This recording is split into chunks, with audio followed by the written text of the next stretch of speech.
बहुत शुक्रिया आपका समय देने के लिए। स्वागत है टी9 स्वदेश पर।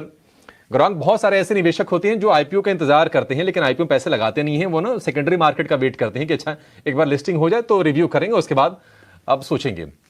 इरेडा क्या मौका छूट गया क्या, या फिर अगर हम ग्रोथ को कंसीडर करें तो यहां से भी पोटेंशियल है अगर कंपनी में, तो पैसे लगा दें अभी? धन्यवाद अभिषेक आपका, और आप सभी को शुभ प्रभात हमारे तरफ से। तो ये बाजार में सिर्फ आईपीओ को लेकर के नहीं अभिषेक, किसी भी क्षेत्र में अच्छी कंपनी में निवेश की अगर आप बात करते हैं और अगर आप यही सोचते जाते हैं कि मौका छूट गया, तो आप निवेश के तरफ कदम कभी नहीं बढ़ा पाएंगे। तो कदम बढ़ाइए, निवेश कीजिए, अच्छी कंपनी में कीजिए, तो अच्छी कंपनी आपको मुनाफा कमा के देगी, ना कि आपके रुपए लेकर के जाएगी।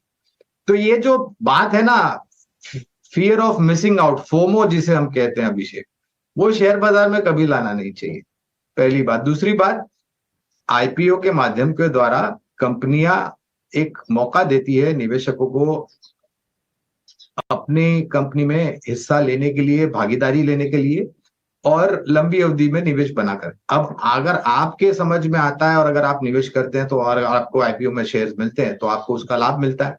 और अच्छे आईपीओ, अच्छे कारोबार को लेकर के, अच्छी मैनेजमेंट को लेकर के बहुत ही जरूरी और मुख्य बात यह है अभिषेक, मूल्यांकन। जिस प्रकार से अभी हम इरिडा की बात कर रहे हैं, तो अगर बाजार को या निवेशकों को कुछ दे के जाते हैं आप टेबल पर, तो दोनों हाथों से मेरे ख्याल से निवेशक इसको समेटेंगे।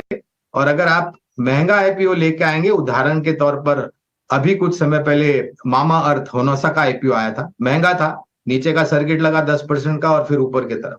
तो ये जो साम दाम दंड भेद की बात है ना अभिषेक, ये मूल्यांकन पर निर्भर करता है। अच्छा मूल्यांकन होगा, उतना ही गणना सब्सक्रिप्शन आएगा और उसी मात्रा में आपको शेयर मिलेंगे। तो अब देखिए, और लिस्टिंग के दिन में कभी भी ये राय नहीं दूंगा कि आप, अच्छी लिस्टिंग होती है अच्छे प्रीमियम पर तो जाकर के थोड़ा ये जो उत्साह है उसको नीचे बैठने दीजिए, धूल को थोड़ी दूर हटने दीजिए, और फिर आप मन बनाइए कि आपको निवेश कर, बशर्ते कि आपका लंबी अवधि का नजरिया हो। इस कंपनी के ऊपर as a disclosure IPO note द्वारा हमने निवेशकों को लंबी अवधि के लिए निवेश की राय दी थी, और मेरे ख्याल से जिस प्रकार से लिस्ट हुआ है, उत्साह अपने आप में दर्शाता है। उम्मीद करेंगे कि आपको मतलब लिस्टिंग के बाद से बधाइयों वाले मैसेज मिल रहे होंगे और आपको थैंक यू बोलने वालों की तादाद लंबी होगी। वैसे बिल्कुल सही बात है, वैल्यूएशन इज द की। भाव भगवान छे, पुरानी कहावत है, और जो इसको फॉलो करते हैं बाजार में पैसे वो बनाते हैं। और ये थियरी आईपीओ मार्केट पर भी लागू होती है। अगर वैल्यूएशन ठीक है, कंपनी ने वाजिब कीमत लगाई है, आपके लिए टेबल पर कुछ छोड़ा है, तो निश्चित तौर पर आपको लिस्टिंग पर प्रॉफिट तो होगा ही। और अगर कंपनी मजबूत है, सॉलिड है, तो फिर आगे भी मौके बनेंगे। ये थियरी बाजार में हमेशा काम करती है।